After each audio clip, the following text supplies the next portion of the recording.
Bonsoir à tous, bienvenue dans ce premier épisode partie 3 de Age of Mythology, série dont le but est de se détendre, de prendre une dizaine, quinzaine de minutes pour se poser. Je veux vraiment que ce soit ton moment, tout en écoutant les récits fantastiques et remplis de sens que je vais te raconter. Si t'en as envie, ta mission pendant cet épisode, ça va être de respirer un peu plus profondément qu'actuellement. Tu vois, tu prends ton rythme respiratoire actuel pour moi, tu vois, il est hyper élevé parce que je suis trop content de... Le mec est démago. Euh, Tu prends ton rythme respiratoire actuel et t'essayes de respirer un peu plus profondément. Juste pas forcément une grosse respiration, mais juste un peu plus profondément et ça va ralentir ton rythme cardiaque et ça va favoriser ta relaxation. Et si tu écoutes ça pour t'endormir, ça peut que te faire du bien et ça va beaucoup t'aider.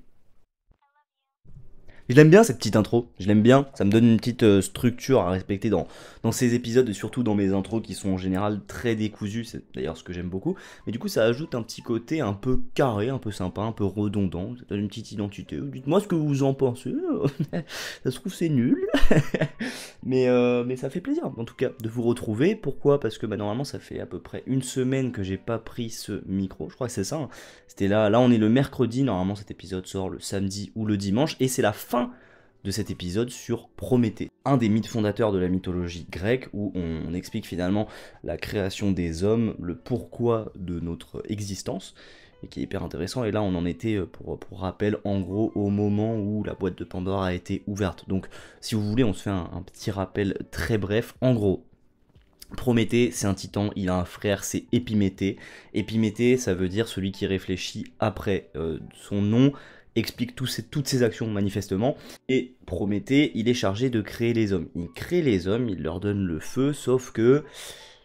il fait un peu le zub avec Zeus, le maître de l'Olympe, qui confisque le feu, évidemment foudrage, à l'homme. Après ça, on est globalement mal loti, on est un peu des victimes, comme je l'avais dit dans le premier épisode, ce qui fait que Prométhée, qui est amoureux de sa création et donc de nous, tu vois, sache que mec, si t'as personne dans ta vie, ou meuf, si t'as personne dans ta vie, Prométhée t'aime. Ça dépend de tes croyances après, tu vois. Mais, mais du coup, il est amoureux de cette création, enfin, amoureux, c'est un bien grand mot, mais il est très très fan de sa création, ce qui fait qu'il va se risquer à monter jusqu'à l'Olympe avec la complicité d'Athéna pour voler le feu et le ramener aux hommes. Bon là, Zeus, et il pète un câble, il se dit on se fout de ma gueule, comment je fais pour me faire respecter si on vient même jusqu'à l'Olympe prendre des petites braises pour les ramener aux bestioles d'en bas. Et du coup, il prend Prométhée, il le fait enchaîner par Héphaïstos, et son châtiment, son supplice à Prométhée, c'est de se faire bouffer le foie tous les jours de l'éternité. L'éternité, c'est très long, pour vous donner une mesure temporelle, ça représente beaucoup d'unités de temps. Et en fait, tous les jours, le foie il repousse. Je pense que vous avez déjà entendu cette histoire. C'est un des premiers supplices, je crois, de la mythologie grecque. Et du coup, c'est horrible, tout simplement. Et en parallèle, Zeus veut aussi se venger des humains. Donc, qu'est-ce qu'il fait pour se venger des humains?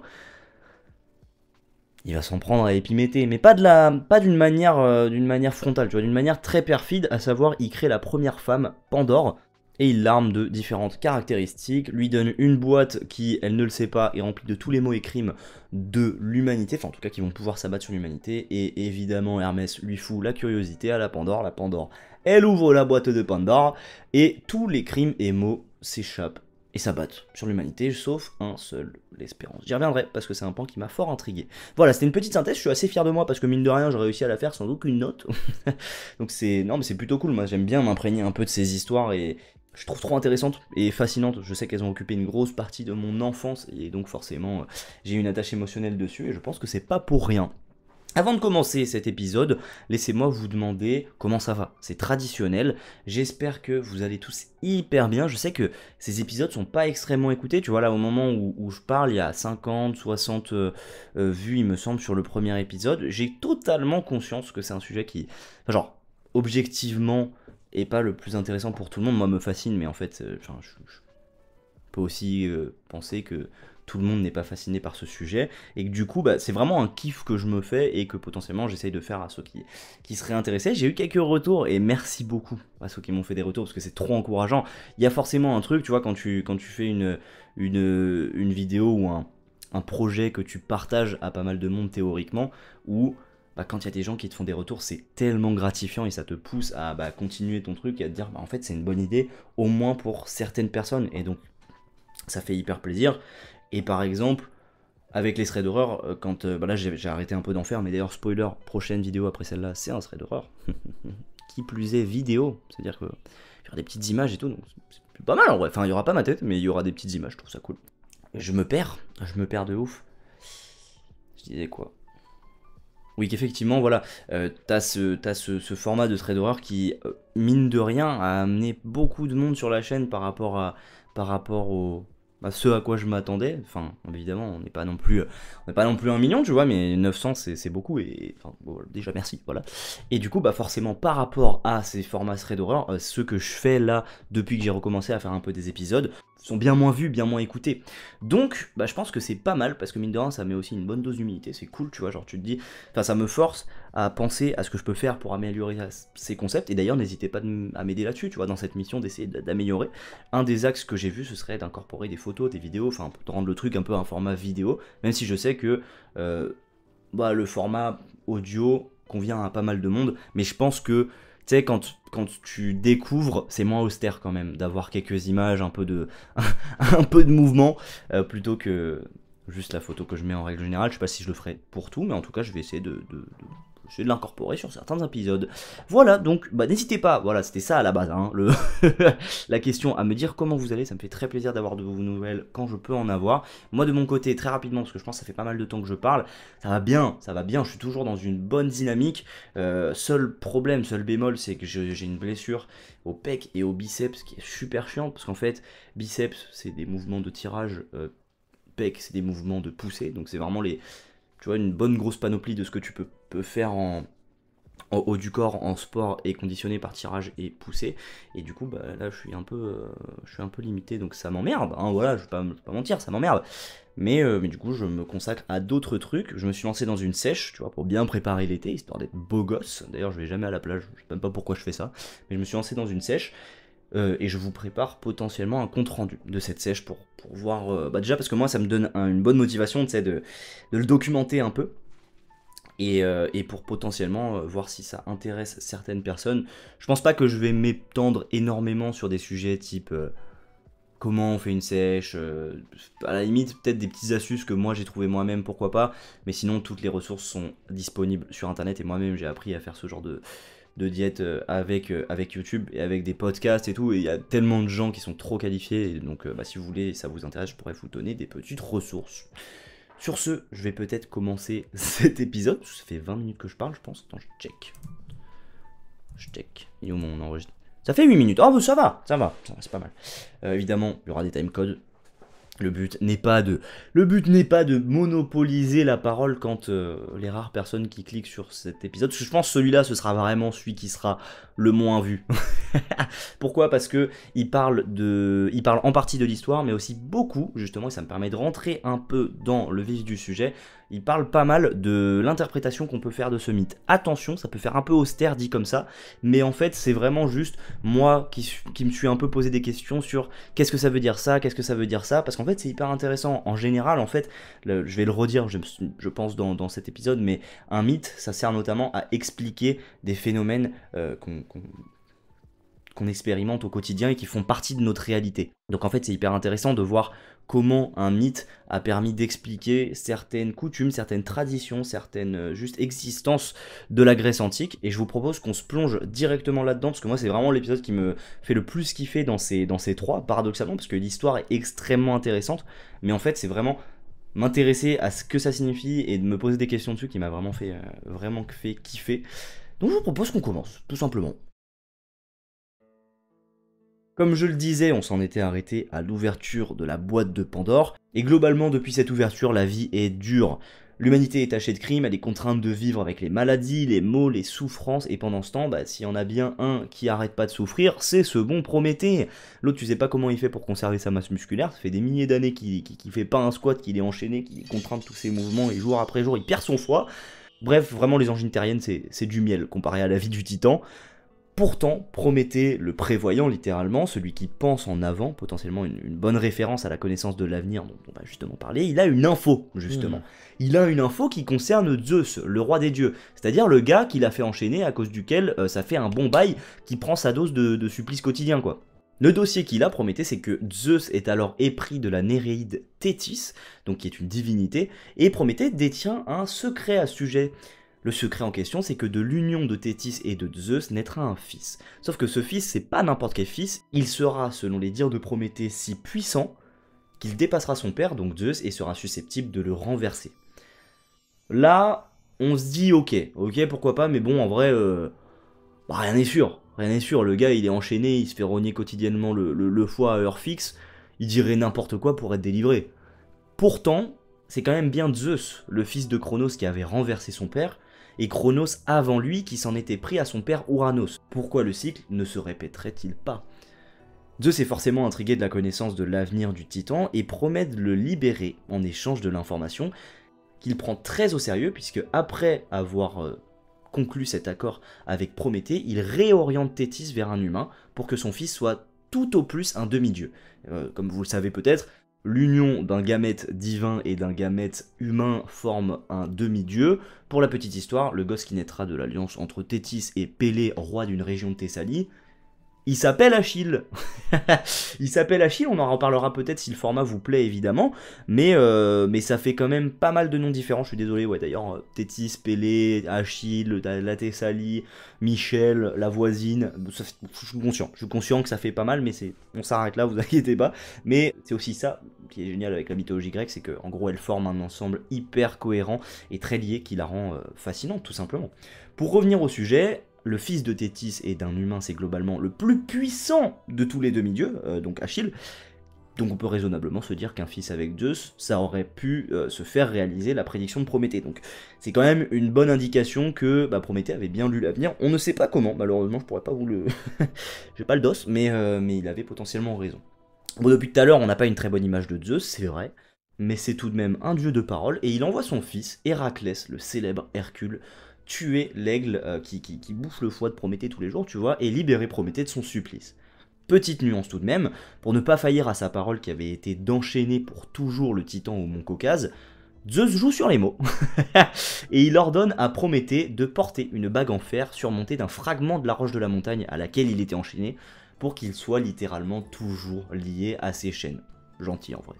En vrai c'est gentil, c'est genre... Je te délivre, je te mets une petite bague. Allez, va jouer, Prométhée, tu l'as bien mérité. T'as été un brave garçon.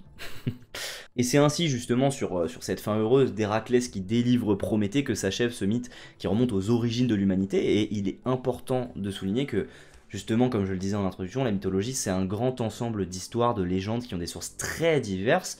Ce qui fait qu'il est très possible que vous connaissiez l'histoire de Prométhée sous une autre version, avec des détails et des cheminements un peu différents, et je pense que c'est pas forcément important, tu vois. Effectivement, narrativement, on peut avoir une version qui est meilleure qu'une autre. Par exemple, le mythe de Prométhée, il nous vient principalement d'Hésiode et d'Échille. Et les deux, ils n'ont pas du tout la même version et le même angle de vue sur cette légende. D'un côté, t'as Hésiode, donc chronologiquement celui qui vient en premier, qui met beaucoup plus l'accent sur le caractère trompeur de Prométhée envers Zeus et sur les conséquences des actions de Prométhée envers les hommes. Donc en gros, Prométhée n'est pas forcément vu comme un sauveur, mais plus comme un malheur en fait, qui amène des malheurs à l'humanité, alors qu'Échille met bien plus en avant la souffrance du titan, et il est représenté comme un réel héros de l'humanité. C'est comme ça, personnellement, que j'ai tenu à vous le présenter, parce que j'aime mieux tout simplement cette version d'histoire. Je la trouve plus cool, il y a plus d'émotions, tu vois. Le mec, tu l'aimes beaucoup, il se fait enchaîner, plus d'émotions, logique.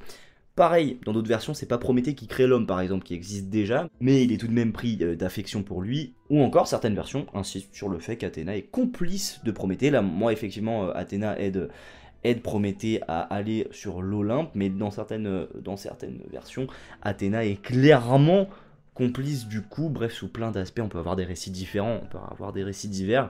Moi, je vous en ai proposé un. Je suis tout sauf omniscient, évidemment, et en fait, ce qui est intéressant, c'est pas forcément les moindres détails de l'histoire, mais bien plus que cette histoire représente et transmet, et en gros, l'interprétation qu'on peut en faire.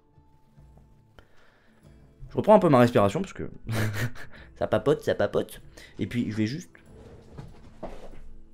Hop, voilà. Bon, là, vous n'avez potentiellement pas conscience de ce qui se passe, parce que tout simplement, moi, je l'aurais coupé au montage, mais en gros, je me suis très rapidement levé pour aller enlever le feu, puisque il n'y avait pas littéralement le feu dans mon appartement, évidemment, sinon je l'aurais pas. Donc calme, réfléchissez. Horrible. Non, en fait, je suis en train de me préparer mes repas pour 2 jours d'avance, étant donné que je suis en sèche, ça me permet de moins tu sais, avoir de choix lorsqu'il s'agit de manger un truc et de me faire à manger le soir, et puis en plus de me préparer des trucs bons et que j'aime à l'avance, et puis en même temps, je me suis pris ma petite tisane j'arrive plus à parler, qui est infusée depuis tout ce temps, donc je vais me permettre de faire une petite lampée. C'est un délice cette tisane. Bref, pour revenir à cet épisode, je vous ai clairement sorti de l'ambiance, je suis désolé, je suis navré, mais c'est pas mal parce qu'en même temps, c'est la fin de l'épisode, en tout cas la fin de cette histoire. Je vous avais prévenu en introduction que ce serait un épisode un peu moins centré justement sur l'histoire, mais plus sur ses interprétations, et je vous propose qu'on se lance directement. Alors j'ai beaucoup de notes pour ça, parce que tout simplement, c'est des réflexions que j'ai eues ou que j'ai lues et qui, incapable de m'en souvenir si je ne note pas. Et donc je vais m'essayer à cet exercice de l'interprétation. Donc on rentre dans une partie un peu plus sérieuse de cet épisode. Et je vais m'y essayer tout en gardant une certaine prudence sur mes propos. Évidemment, je laisse les interprétations profondes et touchant la philosophie à ceux qui ont la connaissance et la crédibilité pour le faire, mais j'aime quand même bien le fait d'arriver à expliquer des histoires, puisque une histoire, si elle retentit et qu'elle rencontre un certain succès, c'est qu'elle fait écho en général en ceux qui l'écoutent. Et ça, c'est très souvent parce qu'elle renvoie à des notions dites archétypales. Comme pour de nombreuses idées, je suis pas du tout assez calé pour en parler en profondeur, je pense que je suis encore à tâter la surface de la plupart des notions qui me paraissent intéressantes, mais je pense que, en vrai, c'est l'ordre logique des choses, tu vois, tu peux pas arriver au fond sans traverser d'abord la surface. Mais du coup, la notion d'archétype, on l'attribue pas mal à Carl Jung, et elle fait référence à un thème, une idée qui est universelle, c'est-à-dire commune à toute l'humanité, quelles que soient les cultures, quelle que soit la forme qu'elle prend. Donc là, je me risquerais à dire qu'on est sur une histoire archétypale justement, et il y a quelques points que j'ai relevés lorsque je me suis plongé dans la légende, et d'autres que j'ai creusés, ou lu d'autres personnes qui ont déjà réfléchi à cette histoire. Déjà, j'ai lu sur Wikipédia une idée hyper intéressante, à savoir que ce mythe met sous plusieurs aspects la lumière sur la notion universelle de l'ambiguïté du feu. Ok, là, je répète un peu cette phrase, mais en gros, la notion qui est mise en lumière, c'est l'ambiguïté du feu. En gros, la personne qui a réfléchi à ce sujet qualifie le feu de dangereux ami. Pour le coup, j'avais jamais réfléchi à la signification symbolique du feu, mais en fait, en y réfléchissant, je pense que le feu peut être vu comme un idéal vers lequel tendre pour l'homme. En gros, il est chaleureux, il est indispensable, mais il est aussi protecteur et dangereux par sa puissance. Et il y a un psychologue clinicien qui s'appelle Jordan Peterson aux États-Unis, vous avez peut-être déjà pas mal entendu parler de lui, qui a développé l'idée selon laquelle un homme bon, donc qu'on qualifierait de bon et de moralement bon, est un homme dangereux qui a ce caractère sous contrôle volontaire. Effectivement, on a ce feu qui est considéré par la personne donc, que j'ai lu sur Wikipédia, je me souviens un peu de son nom, je suis désolé, mais comme un dangereux ami, et qui serait en fait finalement une personnification de l'homme bon pour moi. Voilà. Je pense pas que ça a été conçu comme ça dans la pensée de la personne qui a développé cette idée d'ambiguïté du feu, mais pour moi ça se tient. Parce qu'un homme bon, je pense qu'on peut assez aisément considérer que c'est une personne qui a au moins ces deux caractéristiques, à savoir être chaleureux avec les personnes qui lui sont chères, mais d'une autre manière, être protecteur aussi avec cette personne et avec ces personnes, et être à même de les protéger, ces personnes qui lui sont chères. Voilà. Je sais pas si... Je pense que je me suis un peu embrouillé dans cette explication. On verra. Au pire, si c'est pas clair, je pourrais me pencher un peu plus sur la question et pourquoi pas y revenir un petit peu plus. Bref, le mythe de Prométhée, globalement, il est admis comme une métaphore de l'apport de la connaissance aux hommes. En gros, ce feu, la manière la plus connue de le considérer et de l'interpréter, c'est comme la connaissance. En gros, il fait passer l'humanité d'un état sauvage à un état civilisé. Il est aussi symbole de l'hubris, à savoir la folle tentation de l'homme de se mesurer aux dieux et de s'élever au-dessus de leurs conditions. Et par la connaissance, Prométhée il place l'homme au-dessus de toutes les autres créatures, en gros. On a déjà la sensation que la connaissance, le savoir, c'est une arme plus puissante que les griffes et les crocs serrés du lion, tu vois. Et j'adore cette idée sans totalement, encore une fois, avoir creusé la question, mais parce qu'en fait, elle me paraît juste fondamentalement.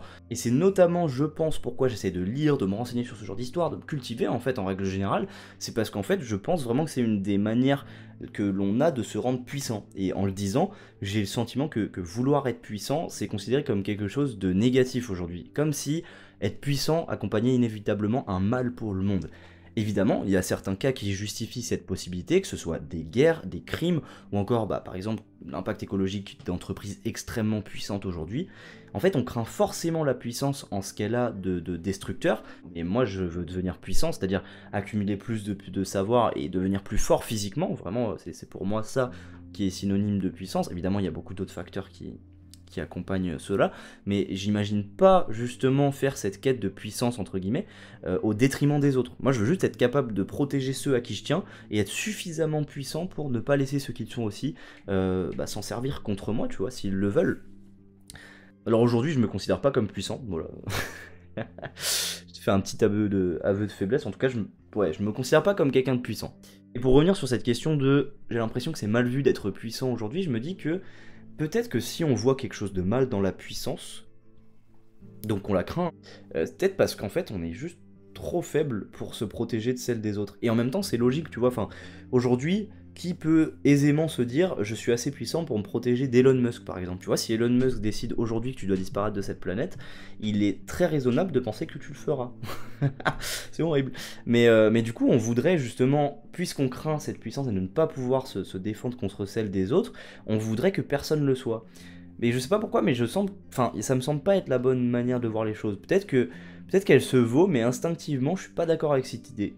Genre, j'ai l'impression que c'est peut-être aussi après c'est très vaste, mais moi j'ai l'impression que ma mission c'est aussi d'essayer de devenir un peu plus.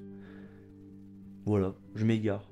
Je m'égare totalement, je ressens le propos. Oui, cette notion de connaissance égale puissance, en gros, elle est exposée dans la connaissance que Prométhée a de l'avenir de Zeus. Prométhée, il sait des infos sur Zeus, et mine de rien, il troque quand même cette connaissance contre sa liberté. La liberté, c'est peut-être quelque chose qui a le plus de valeur dans le cas encore plus d'une personne qui est immortelle. Ça veut dire que effectivement, cette notion de connaissance, elle équivaut à la puissance.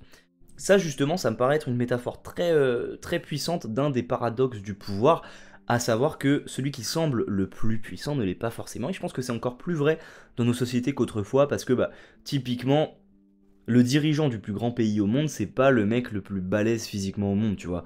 Donc effectivement, la puissance ne se limite pas à la force physique, mais elle peut même être supplantée par la connaissance, il semble. C'est une idée qui est universelle et intemporelle, c'est notamment aussi pour ça que je parlais d'histoire archétypale. En gros, ceux qui savent le plus, qui s'expriment le mieux, ce sont eux les puissants en règle générale, tu vois. C'est une idée qui me paraît intemporelle, puisque tant dans l'Antiquité qu'aujourd'hui, les puissants sont ceux qui réunissent ces qualités. On peut prendre par exemple Cicéron, ou bien les politiques actuels, il y a un lien très fort entre leur faculté à s'exprimer et leur connaissance et leur position dans la société. Ça, c'était une idée que j'ai trouvée hyper intéressante, et sur laquelle je m'attendais pas à tomber justement avec ce mythe de Prométhée, donc raison de plus de faire un peu ces épisodes, plus de réflexion sur le sujet. Et une autre question que je me suis posée, c'est le rapport des supplices et châtiment mythologique à la mort. En fait, je pense que ces supplices, comme celui de Sisyphe, celui d'Atlas et celui de Prométhée évidemment, donc on pourra reparler de ceux que j'ai énumérés avant si vous le souhaitez, sont des illustrations frappantes de l'importance de la mortalité en fait. Genre, la plus grosse chose qui nous différencie des dieux justement, c'est cette mortalité, c'est une constituante de notre liberté, et c'est une chance, à la différence des immortels qui peuvent être asservis et pour lesquels la vie n'a pas forcément la même valeur, n'a même peut-être pas forcément de valeur puisqu'elle est inamovible. Bon, j'ai rien inventé, il y a des milliers de films qui parlent du fait d'être immortel et que en fait ce serait une des pires choses qui puissent arriver, mais le lien avec le mythe de Prométhée me paraissait assez frappant. Et enfin, je vais terminer sur une idée que j'ai pas tout à fait saisie à la base, mais que j'ai pas mal creusé et qui m'a permis d'arriver à une conclusion assez cool, j'ai l'impression, c'est qu'en gros, lorsque Pandore ouvre la boîte et que tous les maux et les crimes s'abattent sur l'humanité, la seule chose qui reste, c'est l'espérance. C'est quand même extrêmement étrange. On nous dit que d'ailleurs c'est pas une boîte, c'est une jarre en réalité, mais on nous dit que dans cette boîte, il y a en quelque sorte tous les malheurs du monde et que tous ces malheurs, tous ces châtiments, tous ces crimes, tous ces maux, ils s'échappent furieusement pour se déverser sur l'humanité.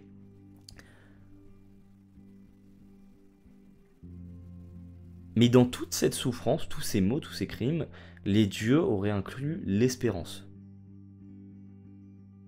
De prime abord, moi j'ai compris ça comme un message d'espoir. En gros, alors que le monde est visiblement et évidemment mauvais, en tout cas sous bien des aspects, la seule chose qui nous reste et qui nous fait tenir, c'est l'espérance. Ça pourrait être une interprétation. Pourtant, l'espérance, elle reste dans la boîte. Autrement dit, elle ne s'est pas rendue sur Terre Donc elle n'est pas apportée aux hommes, à la différence des crimes. Et c'est pour ça que tous ces crimes, ils sont caractéristiques de l'humanité, c'est parce qu'ils sont échappés de cette boîte. Là, l'espérance, elle reste dans la boîte. Ça veut dire que les hommes n'en sont pas pourvus. Du coup, il y a certaines personnes qui comprennent cette partie du mythe comme le châtiment final pour l'humanité. En gros, en plus d'avoir été envahi par tous les maux, les maladies, les crimes, etc., on pourrait même plus se raccrocher à l'espoir. Mais fondamentalement, cette interprétation, moi, elle me semble fausse, étant donné que toi, moi, on a tous plus ou moins conscience de faire preuve d'espoir. L'espoir, c'est notamment ce qui assure notre survie lorsqu'on prend des uppercuts main gauche de la vie, tu vois, et c'est pas pour rien qu'il y a une expression perdre espoir qui est facilement assimilable à l'idée de la mort. Si on n'avait pas d'espoir, on finirait inévitablement par crever, parce que quel intérêt de rester dans un monde s'il n'y a aucune perspective meilleure que le présent, que le présent, quoi, en fait. Je me permets une petite digression justement, mais l'espoir en gros il est à la base de nos sociétés dans d'innombrables aspects, tu vois. Quand tu t'engueules avec ta copine, ton mec ou ton pote, sans espoir, t'abandonnerais directement la relation. En fait, j'ai l'impression qu'on peut aussi comprendre l'espoir comme le penchant positif de notre capacité à imaginer le futur.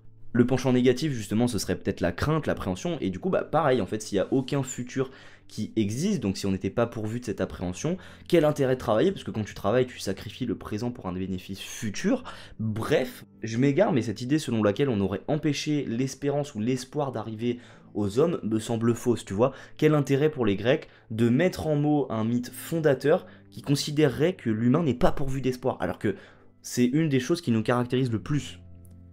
Après avoir eu cette réflexion, j'ai continué à faire des recherches et à lire, et je suis tombé sur d'autres interprétations. Par exemple, en gardant cette signification de l'espoir et de l'espérance comme la capacité à imaginer et à croire en un futur meilleur, on peut aussi comprendre la rétention de l'espoir dans la boîte comme un bien, à savoir qu'elle empêche l'homme de souffrir plus du fait d'espérer une meilleure vie et de jamais l'atteindre en fait. Mais encore une fois, je suis pas satisfait de cette explication parce que, par définition, l'homme espère. Alors, l'image de l'espérance restée enfermée dans la boîte, comme je le disais, ça me paraît incohérent, tu vois, de la laisser en retrait de l'humanité. Dans tous les cas, je suis pas forcément d'accord avec l'interprétation avec laquelle ce serait réellement l'espoir, l'espérance qui serait restée dans la boîte de Pandore. Et en fait, je dis réellement parce que l'espérance et l'espoir, c'est des traductions possibles du mot utilisé dans le grec ancien. Et justement, pour explorer d'autres pistes sur ce point, sur l'espérance, tu vois, il y a quand même encore cette question de pourquoi cette conne d'espérance, elle est encore dans la boîte de Pandore. Et pour explorer cette piste, en gros, il faut apparemment revenir à l'étymologie du mot. En tout cas, moi, c'est la conception qui m'a semblé le plus juste. Bon, je vais pas vous faire le mec à sortir des termes grecs, bien qu'effectivement, c'est vrai, j'ai consacré une heure par semaine pendant 5 ans à étudier le grec au collège et au lycée, mais en gros, le terme elpis, dans les textes originaux, se traduit littéralement par l'attente de quelque chose. On aurait alors une autre traduction qui serait possible, à savoir l'appréhension, la crainte irrationnelle. Et là, je vais citer mot pour mot la page Wikipédia sur Pandore, parce que c'est là que j'ai trouvé la meilleure explication, et en tout cas celle que je juge la meilleure, avec cette traduction, ouvrez les guillemets. Grâce à la fermeture opportune de la jarre par Pandore, l'humanité ne souffrira que de maux et non pas de l'attente de ces maux, qui est probablement le pire de tous. Fermez les guillemets. Et là, je trouve que ça avait beaucoup plus de sens pour moi. Ce qu'on traduit par l'espoir, c'est pas ce que nos sociétés considèrent comme l'espoir, mais bien son penchant négatif. Et en vrai, il n'y a rien de plus horrible que de vivre dans la crainte et l'appréhension. Genre si constamment on se disait qu'on est vulnérable, qu'on est ultra à la merci de tout, et qu'à tout moment tu peux avoir un cancer ou te faire renverser en sortant de chez toi, putain, ton existence elle est horrible. Et c'est notamment pour ça que la maladie hypochondriaque c'est horrible, et c'est... Enfin... Genre, il y a pas mal de gens qui se foutent de la gueule de cette maladie, et on peut, évidemment, je suis d'accord pour dire qu'on peut se foutre de la gueule de pas mal de choses, évidemment, dans une certaine limite, mais selon cette interprétation, la seule chose qu'on aurait réussi à empêcher de faire sortir de la boîte de Pandore, c'est ce qui nous aurait empêché de cohabiter avec toutes les souffrances qu'on peut rencontrer. Et si on n'avait pas pu justement cohabiter avec toutes ces souffrances, notre existence, elle aurait été horrible, vraiment. Parce qu'aujourd'hui, normalement... quand tu te réveilles le matin, ta première pensée, c'est pas tous les dangers qui peuvent arriver sur toi.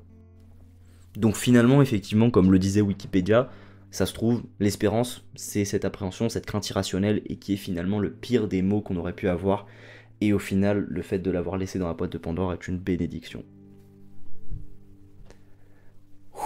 Putain, j'ai parlé longtemps.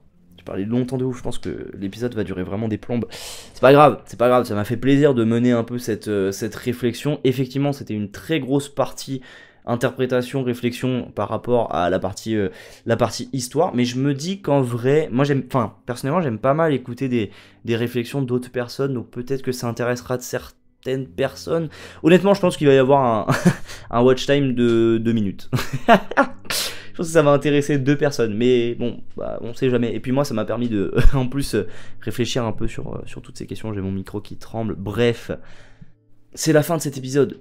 C'est la fin de cet épisode qui finalement vient conclure cette première série de 3 épisodes sur le mythe de Prométhée. J'espère que j'ai réussi à vous faire ressentir toute la passion que j'ai eue pour cette histoire et que j'ai globalement pour la mythologie grecque et qui, vous l'avez vu, puisqu'il y a quand même 40 minutes pour parler là-dessus, est ultra riche d'interprétations potentielles et d'enseignements dans un domaine beaucoup plus philosophique, si je peux dire, en vrai. Je sais pas si c'est ça qu'on peut appeler de la philosophie. Voilà, c'est votre devoir. Est-ce que ce qu'on a fait là pendant 40 minutes, c'est de la philosophie? N'hésitez pas à me le dire. Pourquoi? Pour référencer la vidéo. Non, en vrai, ça me ferait kiffer d'avoir 2-3 réactions, mais je suis vraiment pas certain. Je suis en gros doute là. Actuellement, j'ai ma tasse de thé dans la main, d'ailleurs, je me permets. Je suis en gros doute sur, effectivement, est-ce que ça va vraiment maintenir les auditeurs, vous, éveillés jusqu'à la fin? Je suis pas certain. Ça se trouve, c'est plus un épisode pour moi, mais c'est plutôt cool aussi.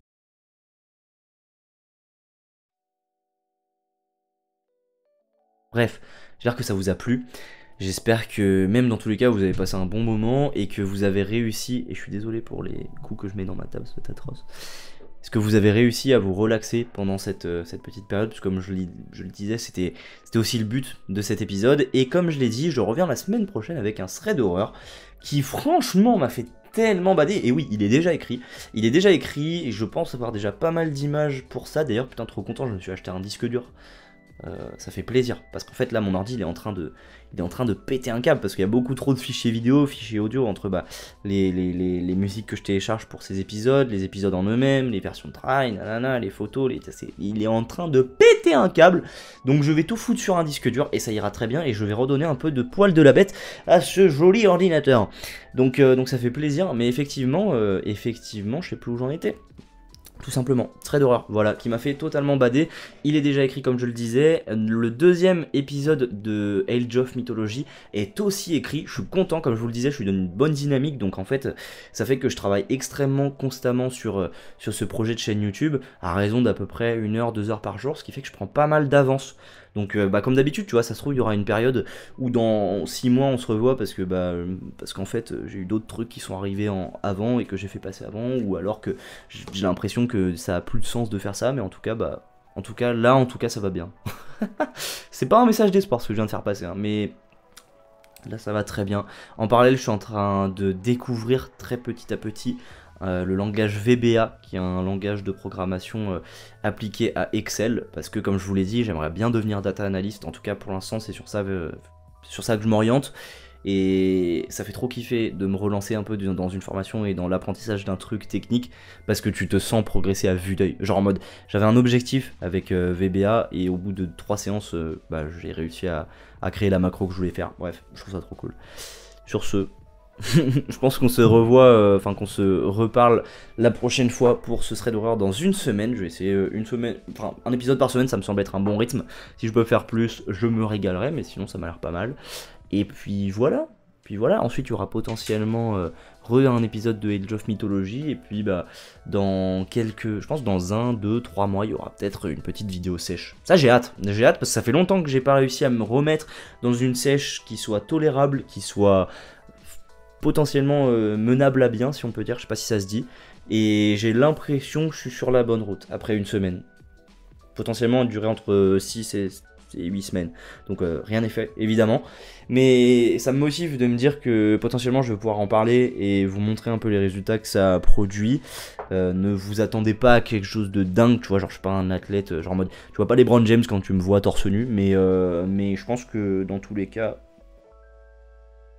c'est un facteur de motivation de pouvoir en parler. Voilà, sur ce, je vous laisse. C'est un épisode de 76 minutes et je suis très heureux d'avoir pu vous parler. Merci beaucoup à tous ceux qui l'auront écouté. Merci beaucoup d'être là. Je vais mettre un timecode pour arriver à ce moment parce que c'est le message le plus important de l'épisode. En gros, merci à toutes les personnes qui me laissent des commentaires et qui m'encouragent, comme j'ai dit en début en introduction. C'est trop important et c'est ça qui me motive en vrai, genre. Franchement, hein. Genre, ce qui me motive, c'est un, de m'améliorer à la prise de parole, deux, de me cultiver, comme je le disais, d'apprendre des nouvelles choses. Et une grosse partie de ce qui me motive, c'est aussi justement vos encouragements et les personnes qui prennent la peine, épisode après épisode, de me faire un petit coucou, de me dire bonjour, parfois même de me remercier pour ces épisodes. Et genre, bah, merci à vous, putain. Limite, je vous engueule. Mais merci beaucoup, c'est trop encourageant. Ouais, merci. Et puis bah bienvenue potentiellement à toutes les personnes qui auraient rejoint la chaîne. Comme je le disais, comme ces épisodes n'ont pas beaucoup de visibilité, on s'agrandit pas énormément en ce moment. Mais bah, en vrai, moi je teste des concepts, je me dis que moi ça me fait kiffer, que potentiellement ça peut faire kiffer d'autres gens. Et puis on verra. De toute façon, le but c'est vraiment d'essayer plein de trucs et d'essayer ce qui me fait kiffer. Et de voir, c'est beaucoup le mot kiffer. Je suis vraiment un jeune caricatural des années 2010. Mais effectivement, le but c'est aussi d'essayer ce qui me fait plaisir et de voir si oui ou non c'est intéressant pour vous. Si ça l'est pas, évidemment, au bout d'un moment je m'épuiserai. Mais pour l'instant, je kiffe bien ce petit format. Et puis j'ai vu qu'il y avait 2-3 personnes qui kiffaient bien aussi, donc bisous. Horrible. Oh là, ce bruit d'ASMR, c'est sur ça que je vais m'arrêter. C'est sur ça que je vais m'arrêter. Gros bisous, passez une bonne soirée et puis à dans une semaine. Ciao. Shooté dans mon micro pour la fin.